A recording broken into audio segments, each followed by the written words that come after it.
Hello दोस्तों, कहानी सुनने के बाद प्लीज़ चैनल को सब्सक्राइब करना ना भूलें। इंसान के पास जो होता है उसे उसकी कद्र नहीं होती। इस मन को हमेशा दूर के ढोल ही सुहावने लगते हैं। ऐसे ही समीर है जो गांव की शांति और ताज़ा हवा को छोड़कर शहर के भीड़ में जाकर बसना चाहता है। मिट्टी की खुशबू को छोड़कर शहर का धुआं खाना चाहता है। जिम्मेदारी और मजबूरी इंसान से सब कुछ करवाती है, लेकिन समीर को ऐसे कोई मजबूरी नहीं थी। घर छोड़ते वक्त पिताजी ने बहुत समझाया, हमारे पास यहाँ गांव में इतना है कि हम अच्छे से खा सकते हैं। भगवान की दया से इतना हो जाता है, फिर तू हमारा एक लौता लड़का है। हम चाहते हैं कि तू हमारे साथ ही रहे, लेकिन समीर मानने को तैयार नहीं था। पिताजी से कहा कि आपने पूरी जिंदगी गांव में गुजार दी, मैं नहीं चाहता यहाँ रहना। पिता ने कहा कि हमने जो भी कमाया है तेरे लिए ही तो है, और फिर यहाँ की ज़मीन, घर और पशुओं को छोड़कर तू वहाँ जाकर छोटी से नौकरी करना चाहता है। एक बार जो फितूर सर पर सवार हो जाता है वो इतना आसानी से कहाँ उतरता है।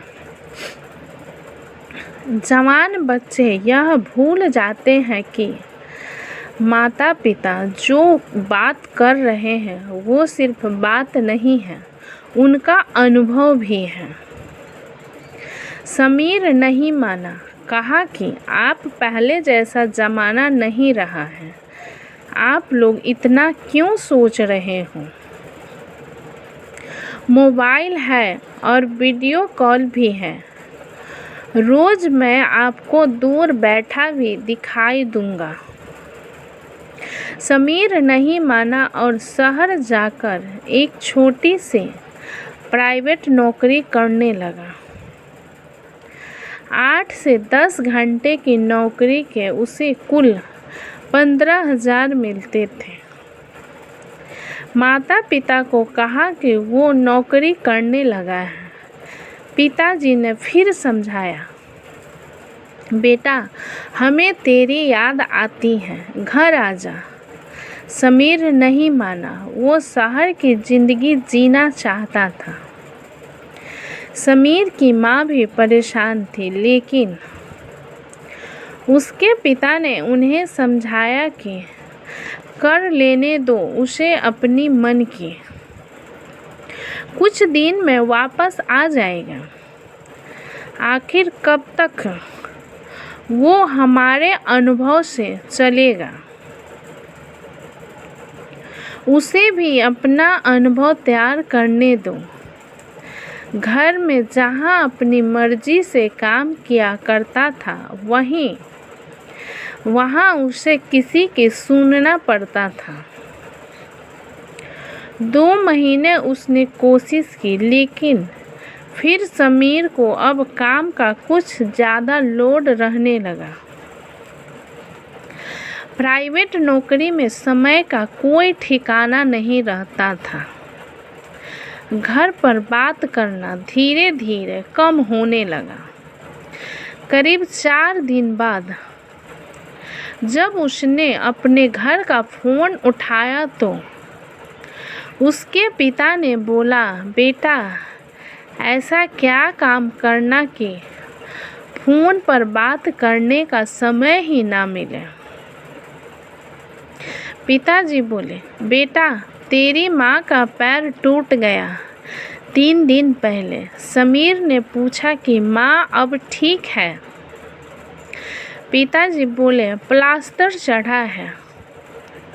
समीर ने कहा, पापा आप वीडियो कॉल से बात करवा देना, अभी मुझे छुट्टी नहीं मिल सकती। गांव में ठीक से नेटवर्क ना होने के कारण वीडियो कभी रुकती हैं, कभी दिखाई देती हैं। इसलिए अधिकतर वो सिर्फ बात किया करते थे। लेकिन आज माँ का पैर टूटा था। माँ ने फ़ोन पर बेटे से बात कर ली। बोली, मैं ठीक हूँ, और हर माँ की तरह बोली, तू कुछ खाता नहीं है क्या? देख कैसा मुंह निकल गया है तेरा। तेरे पास मैं कुछ दिन आ जाऊं। समीर अपने दोस्तों के साथ एक छोटे से कमरे में रहता था। किराया ज़्यादा और जगह कम, इसलिए माँ को हमेशा मना करता था। जो गांव की ताज़ा हवा के आदि उन्हें शहर कहाँ भाएगा। माँ से बात करने के 3 दिन बाद ही समीर की तबीयत खराब हो गई। काम पर भी नहीं गया, वहीं कमरे में आराम कर रहा था। कई बार घर से फ़ोन आने पर उसने उठाया, तब उसकी आवाज़ से ही माँ समझ गई, बेटा बीमार है क्या? बोला, हाँ माँ, थोड़ा बुखार है। माँ ने फिर कहा, बेटा घर आ जा, थोड़े दिन आराम करके वापस चले जाना। समीर ने फिर आनाकानी की। अगले दिन समीर अपने कमरे में सोया था। तब दरवाजे के खटखटाने की आवाज़ होने पर दरवाज़ा खोलता है। दरवाजे पर उसके मम्मी और पापा थे। समीर की माँ का प्लास्टर अभी भी था। सहारे के साथ चल रही थी। समीर को विश्वास नहीं हुआ कि मेरी हालत और ऐसी हालत और दर्द में उसकी माँ यहाँ आ जाएगी। माँ, तुम ऐसे यहाँ क्यों आई? वीडियो कॉल पर बात कर लेते।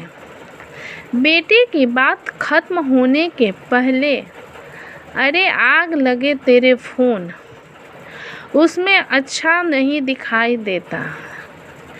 देख कितना दुबला हो गया है,